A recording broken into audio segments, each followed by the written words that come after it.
Holly, the homebuyer Gagan. This is Garth, home medic Haslam, and we are here today to talk about radon. radon. Yay! Exciting. Who wants to talk about radon?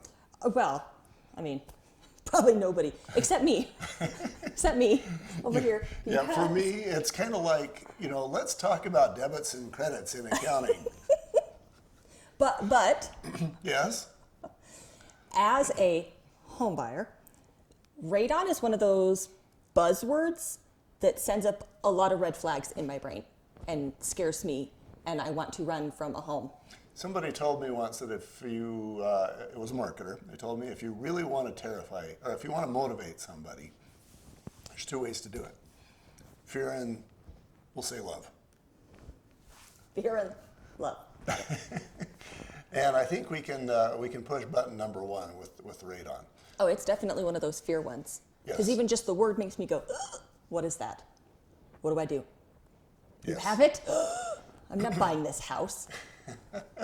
And I have a good deal of background in this, not only as a home inspector, but previous to this life as a home inspector, I was working as a consultant engineer in an office where we did radiation engineering. Okay. And I was one of the guys who would plug numbers into the computer, and then we'd get the computer results back out, and then we'd write a document about it. Okay. And then that document would go to EPA, which would in turn use that document however they chose to use it. But that document to them was considered gospel, which always made us grin, because the word inside our office was, you've heard of garbage in, garbage out. For us, it was garbage in, gospel out. That doesn't sound like the government at all. So, and this is not directly related to radon, but I got to tell you the story because it kind of indicates. So one of the projects that I was working on was, we've got oil and salt water and radiation coming out of a well in Louisiana. Okay. And the question is, this salt water has a high radiation content. So now it's like, what are we going to do with the radiation? Option number one is put it in the ocean. Can't do that, even though the ocean's right there, because that would be polluting the ocean. Option number two is put it down where it came from. Okay. Can't do that because that's polluting the groundwater. Okay. Option number three is to spread it across the surface of land somewhere, which to me sounds like the biggest problem of all, but somebody decided that that was the best option. Okay. So then the thing is, all right, we're going to spread this radiated nastiness that also has oil in it across the land, and then we're going to assume that we do that for 10 years, and that none of the radiation goes away, and then we're going to assume that Farmer Joe grows cabbage on that land, and that he eats that cabbage. And if he eats 2 heads of cabbage for every meal for the rest of his life, what is his radiation risk? Okay. And so then we'd plug those numbers in, this much input, there's no output, because that's called a conservative assumption. And so it all comes in, none of it goes out. And then he's got this radiation in there, and then there's a little algorithm that says, okay, he's got this much radiation, this is his risk of cancer. Okay. And what EPA did with that information, who knows, but they paid us, and my employer paid me for that kind of assessment. Okay. I could go in further, but suffice it to say that if it's all input and no output on that cabbage, you're going to die of cabbage. So anyway, that's kind of the background that I come with, and then we've got the over a quarter century of a home inspector, which kind of makes me an old man. So I do know a little bit about this subject.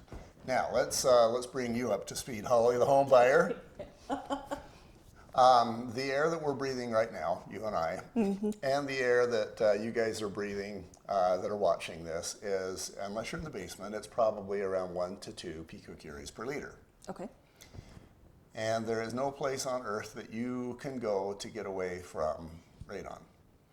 Radon is heavier than air, so it's going to pool, and so you'd think it would be a little bit more in California and a little bit less in Denver. But it's, there's actually a little more radiation in Denver just because you're at elevation. So it just doesn't really matter where you go, it's kind of everywhere always anyway. Right.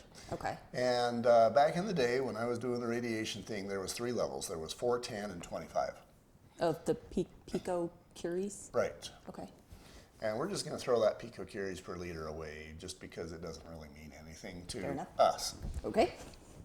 So there was 4, 10, and 25. Okay. And basically EPA said if it's 4, you should consider doing something. If it's 10, you should consider doing something a little sooner. And if it's 25, consider doing something sooner than that. Okay. Very confusing. Okay. We're gringos. We want yes or no, on or off, safe or unsafe. Right. So EPA picked a number and it became 4. Okay. So now the threshold for what is safe is considered to be 4. So then they hired a guy, not me in this case, to basically say, okay, what are the risks associated with living at 4 in a home? Like 24/7 or? Now you're getting into the good details. So what are the numbers that got plugged into the computer? Okay. So somebody, not me, decided that the affected person was living at 4 for 19 hours per day, Okay. and he was there for 72 years. Okay. And so run the numbers, and it turns out that that guy has about the same risk of dying from radon as he has of drowning. Okay. EPA, in their wisdom back in Washington, D.C., decided that we, the people, are not fearful enough of radon. So he said, we need a bigger number, give us a bigger number. So back to an engineering office somewhere in the universe, and they plugged in a different set of numbers. They said, okay, let's go 24/7, still for 72 years, and let's assume that the person is living in a dusty environment that is being continuously reworked back into his breathing air. And the reason why dust is helpful if you want more radon is because the radon will settle, if you will, on a dust particle. Oh. And now the dust particle gets breathed in, and now you get more input. So if you're living 24/7 for 72 years in a dusty environment that's breezy, now your risk of dying from radon is about twice your risk of drowning. Okay. And I'm thinking, if you're in 24/7 for 72 years in a dusty environment, your lungs are going to fill with dirt. Radon isn't going to be your first your first concern. These are EPA's numbers, and it's EPA's document. Whenever I pull this up, everybody goes, well, but everything I hear is that it's the second most leading cause of lung cancer. That's true. It is. Okay. Let's say that you and I ran a race. Okay. You would win. Well, probably not. I would come in second place. How well did I do if I came in second place? Good. But if in a race of 2 you lost. Yes. Yeah. If there's no third person and I came in second place, I didn't even need to run the race. Fair enough. So that's kind of what's happening with the radon thing. There is no number 3 leading cause of lung cancer. There's smoking, there's radon. That's all that ever gets listed. I did a hunt a number of years ago for please give me a number 3. And I did find one site that says, okay, the number 3 leading cause of lung cancer, and then they said something about smoking again. So secondhand smoke, or do they consider secondhand still part of Yeah, and I think that's what it was actually, is number 3 is secondhand smoke. Okay. But I'm thinking, that's still smoking. That's still yeah, smoke that's still related. related to smoking, yeah. Another thing to be aware of is that they use the word contribute when they do their assessments. And contribute is an interesting word. You as a writer would understand this. Mm-hmm. My best example of this, she's a writer, she's good. My best example is, let's say that you're driving here. Okay. And maybe your hair's not finished yet. So you're Okay. working on your hair, While I'm driving. You got the blow dryer going. While I'm driving. I'm a very talented driver. You have 3 tennis balls rolling around the floor beneath your feet. Okay. You're doing 95. You know, that seems unsafe. You've got the radio on loud. Fair enough. And what else are you doing? Oh, probably mascara. I mean, that's, and yeah. texting. Oh, yes. Yeah, you got to Texting be is, texting about your mascara. texting about I'm doing a selfie of myself doing mascara while I'm drying my hair while I'm driving. This might be a somewhat unsafe condition. And so hence the word contribute. Now, the loud radio contributed to the very unpleasant accident that you just got. That was sure to happen. Was it the primary cause? Probably not. Probably not. I actually did. I was behind a lady who was working on her mascara while she was driving down the freeway.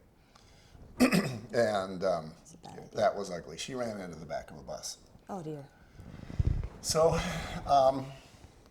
that's kind of what's going on here. EPA will use the word contribute, and they'll say that that radon contributes to deaths. But you know, if you're living in the affected house for 72 years, then you might be 73 years old at least. And so there's an age factor. Well, there's also, you may or may not have had heart problems. You may or may not have had a genetic predisposition to, weakness in the lungs. My brother-in-law has had, it's called pneumothorax. He's had a hole in his lungs several times and it's collapsed. Okay. So he has weakness in his lungs, and so he's predisposed to, he tends to get bronchial things a lot because his lungs are kind of inherently weak from the hole that collapsed his lung, and he had to have these procedures and everything. So that may or may not be a factor. So if he were to, let's say, pass from that, and if he had a radon level higher than 4 in his home, whether or not he spent any time in there, that would be a radon death. Okay. Yeah. So, yeah, there's an important differentiation to make between cause and contribute. Well, and correlation is not causation. Right. That's number one in any sort of science-y anything. Just because they're related doesn't mean that one necessarily caused the other. Right. Yeah, it's a little bit more important to indicate causation. But for a radon thing, you can't.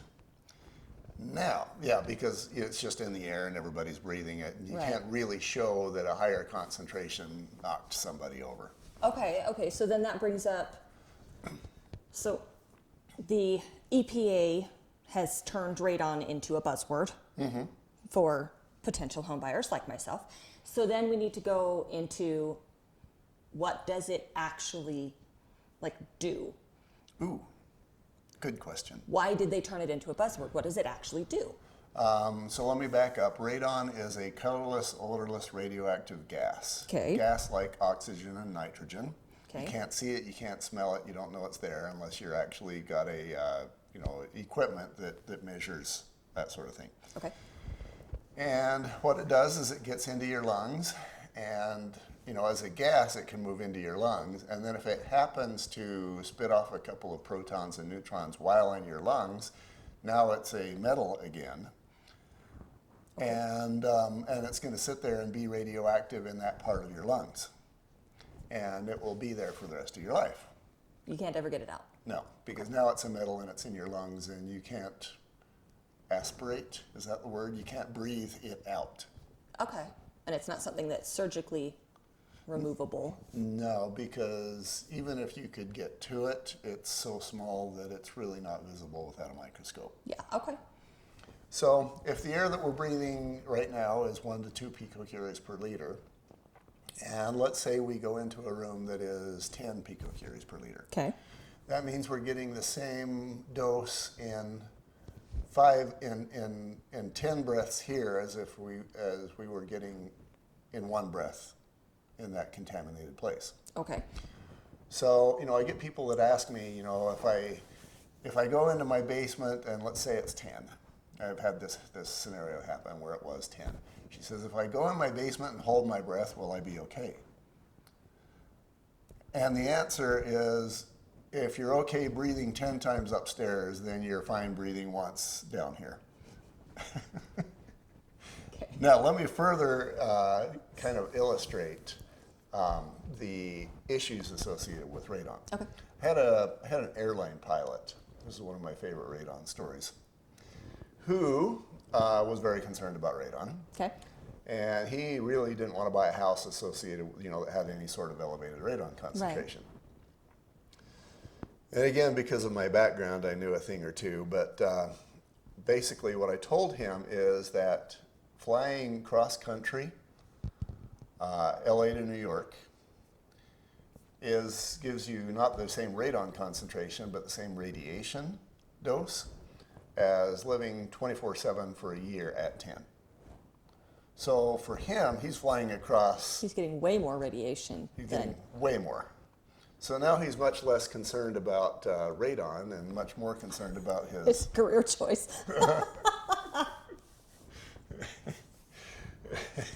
I ruined his day. I am so good at ruining people's day. I don't know. This one's good though, because it's helping that buzzword calm down a little bit. Well, there's items that, based on my experience and my background, that are overstated, and there's a few of them that are vastly understated. And we'll get into a lot of those. We'll get into throughout those. these podcasts and videos. I mean, we'll definitely get through a lot of these things because I want to know about them. So I wrote an article. I was writing for KSL.com for quite a while, and I still do on occasion, but for a while there, I was going great guns and getting huge hits, and the one that I thought was going to send my writing career to a screeching halt was radon. Okay. Because I was kind of the lone voice in the universe, and what I realized is that if you're a radon mitigator, or if you're a radon regulator, the government, or if you want to cause fear so that you can get people to dip into their pocketbooks, there's money in that. If you're motivated to basically tell them, hey, there's not a problem in this, nobody's going to send you a nickel. But I really expected just an avalanche of criticism, and it really didn't happen. There was one guy who basically wrote in and said, hey, this guy, blah, blah, blah, but that was about it, because everything I did was backed up. Now, one more item, in case you're not convinced yet. I'm still very unconvinced. Yeah? Okay. So there are engineering firms that do radiation studies in many places across the country. Okay. And EPA did one, and all of the, no matter where you hear, everything funnels back to that one study. Okay. There have been other studies. For example, 5 states did their own studies. Of those, 3 found that normal household radiation levels are good for you. Yeah, that doesn't sound at all like what EPA says. One of them found that it makes no difference, and another one found that it was slightly bad for you. Okay. For me, just stepping back away from the sciencey stuff, my thing is we're all human beings. We all started and will finish on planet Earth. Our great-great-great-grandparents have pretty much spent all of their time on planet Earth. We were designed and adapted to live on planet Earth, which has always had radon. Okay. So my thing is, if there's radon that has always been here, and we're humans and we've always been here, we've probably adapted. Fair enough. So. And it's not like you can get rid of it. It's in the air always and forever. Now, nice segue, Holly. Thank you. I'm good So at that let's game. talk about getting rid of it. Yes. Let's say that you are Holly, the home seller, Oh, yes. for a moment. I plan on making millions at this, by the way. Yes, of course. Continue. So your home, let's say your home has, should we go with 10 or 15 parts? Or Ooh, let's do 15 because Let's do that's 15. that's over the like. Yeah, that's in the scary level. That's when we start getting real nervous. And then you're going to sell the home to your sister. Oh, okay. And she I like comes my in sister. and she measures the level and it's 15 and she goes, So you're probably going to be motivated to just spend some nickels so that she doesn't have to be concerned. Fair enough. And the way to do that is called sub-slab mitigation. Okay. And basically what they do is they go in under your slab. Now the slab is the concrete floor. If you got a basement, it's that floor that you're walking across. Okay. We're in a basement right now. Okay. And you're going to go underneath that. You're going to put a fan down there, or actually you can put a fan anywhere in the system. But you're going to put an opening down there so that the fan, wherever it is, can suck out the air from underneath your slab and then blow it to the outside. Okay. It doesn't eliminate it, it just sends it outdoors. You're still breathing it. But it's outdoors. Oh, well, good. Okay. Yeah. I'll just send my kids out there then. So that's As kind long of as the it's way. not in the basement. Send my kids outside playing in the yard. So it mixes with the stuff outdoors, and that's a sub-slab mitigation system. Okay. And it's going to be about $1,500. Okay, but it's not just a one-time cost though, right? Because you've Right. got the fan running all the time. Right? And if there are ever any repairs that need made, you're stuck with that cost. And then there's the continuous electricity cost. Okay. Does it really make, I mean, at the risk of, playing devil's advocate here, does it really make that much of a difference? Well, I'm going to say that that's a judgment call for every homeowner. Okay. And a lot of it depends. Like, let's say that you've got 4.1 down there. There are some simple things you can do. If you've got a crack, so basically the radon is coming in because there's a vacuum in your house. Okay. Maybe certainly not you, but let's say your husband goes potty and he leaves, let's say, a stinky mess. Okay. Sounds like something my 5-year-old might do. Yes. And so now somebody turns the bathroom fan on, and now we have a vacuum in the house. Okay. Because the bathroom fan is causing air to leave. The house is saying, hey, I need a replacement air. And it's going to get it from wherever it can. Okay. And wherever it can could include pulling air from around the slab and your basement. Especially if there are crawl space. cracks, it's going to go through there.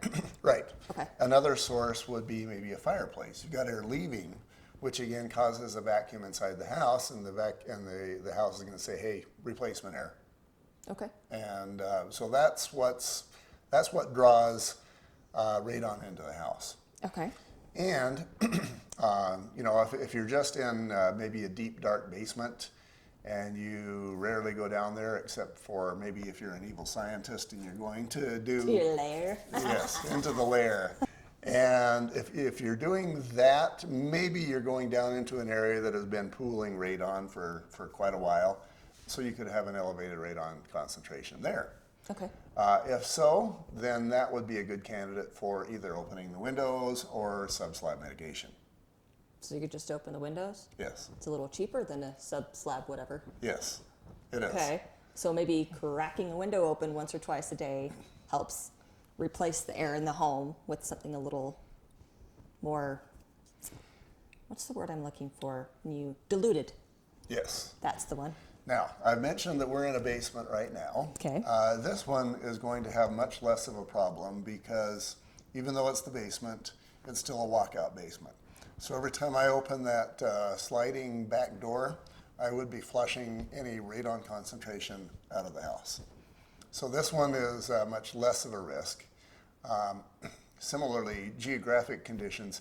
If you are in maybe a canyon outwash, especially where there's a lot of granite, your radiation risk is going to be higher. If you're in somebody told me once, they concluded rather nicely that if you've got a big house, you probably have a radon problem. And the reason for that is because you're more likely to be on the foothills of the mountains where there's a little bit more minerals. Okay. You're going to have larger rock, which means that it's easier for a radon gas to move from its point of origin into the house. Okay. Whereas if you're down in the valley or here, for example, we're on clays and silts where it's very difficult for radon to move from wherever its point of origin is into the house because the soil is tighter, there's groundwater, and it's just not going to be able to move through the pore spaces in the soil. Yeah, okay. So, yay you. Yeah.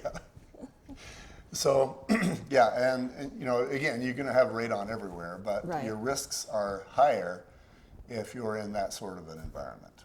Okay. Now, one of the questions everybody asks next is, should I not bother or should I test? Yes, and that was one of the next questions I was actually going to ask. So, what next? Always good to know. Always good to know. And if your radon level comes up at, say, a 4.2, you know, you can go in and you can say, hey, I need to caulk maybe the slab. That'll cost you $10. Okay. Or I need to consider if I'm going to be down here for 19 hours per day for 72 years. Right. Okay. If you got you know, most teenagers are the ones that are relegated to the basement. I was one of those. Of course It you were. explains a lot. I was too. That's why we're both so brilliant. Yeah, that's why. Now, if that teenager is going to be there for 72 years, you've got a different problem. Radon is not at the top of your list of problems. So, you know, there you have it. You know, and I'm not going to just come out and say radon's not a problem, because I think that's up to each individual to make their own decision. I'm just the giant dump truck that's just dumping information on you, and you can decide for yourself how you're going to manage that information. Okay.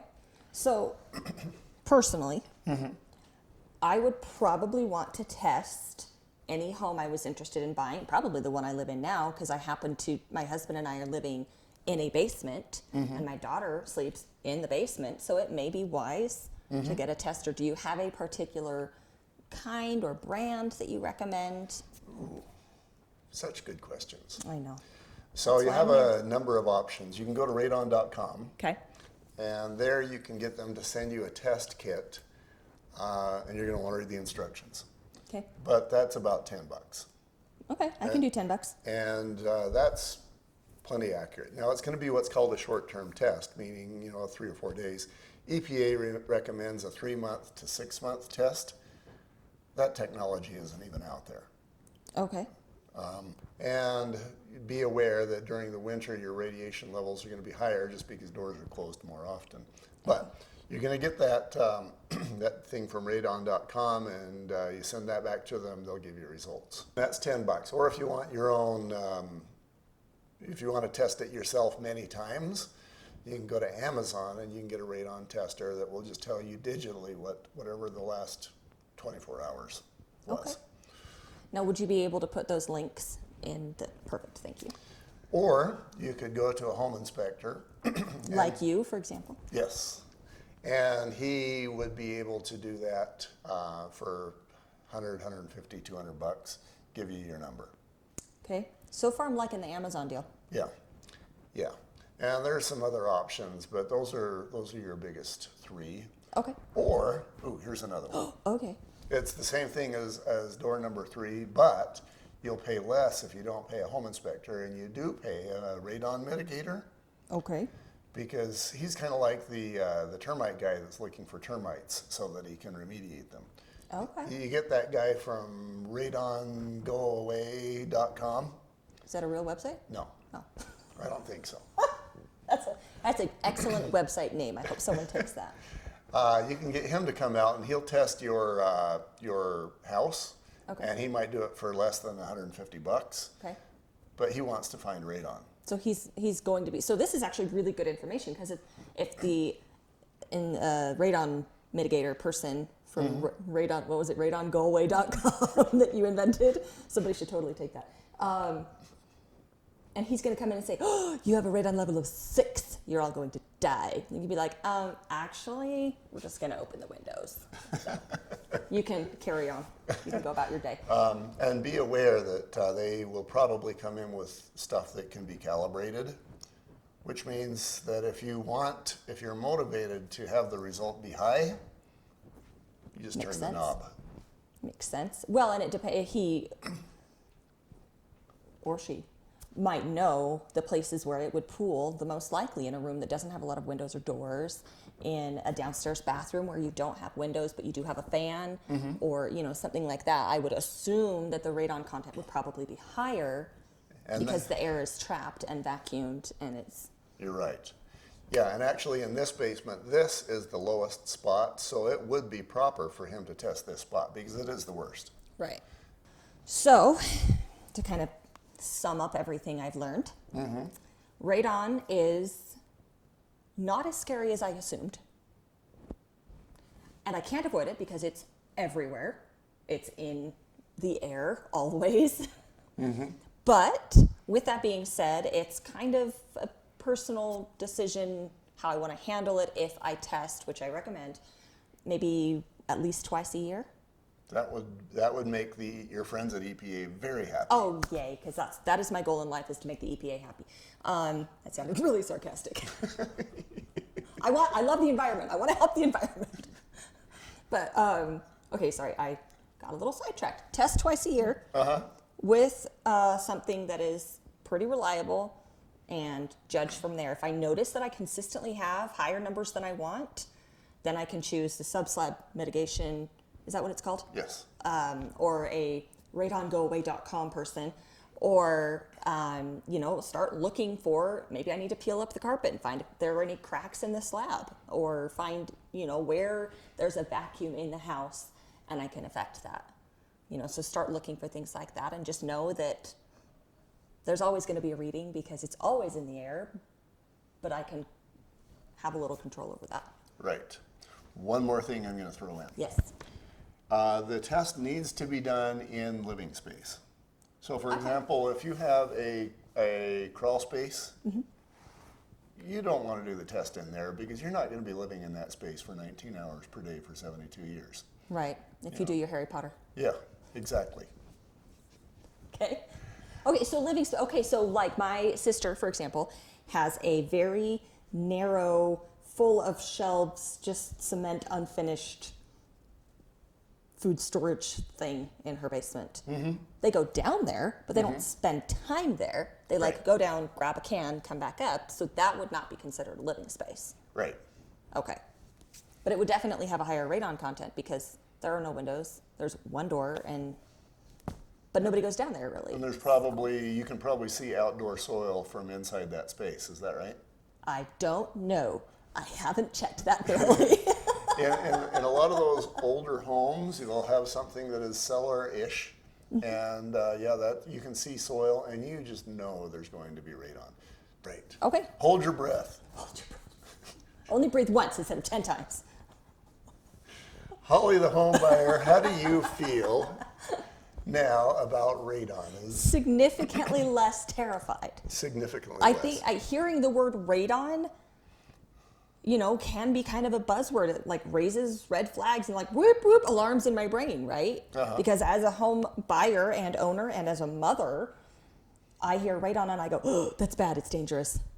I don't want to be anywhere near it. If there's even a speck of a reading, I'm not buying that house. But that's not realistic. So, knowing a little bit more about it makes me significantly less terrified. And it makes me feel a little bit better that I have a little control over it. I can test, I can get legitimate readings that are not going to be swayed by someone who may or may not want my business. I can do it myself or hire a professional if I decide to. And there is stuff that I can do about it to help keep those levels a little lower if they're high. Thank you very much, Holly. You're welcome.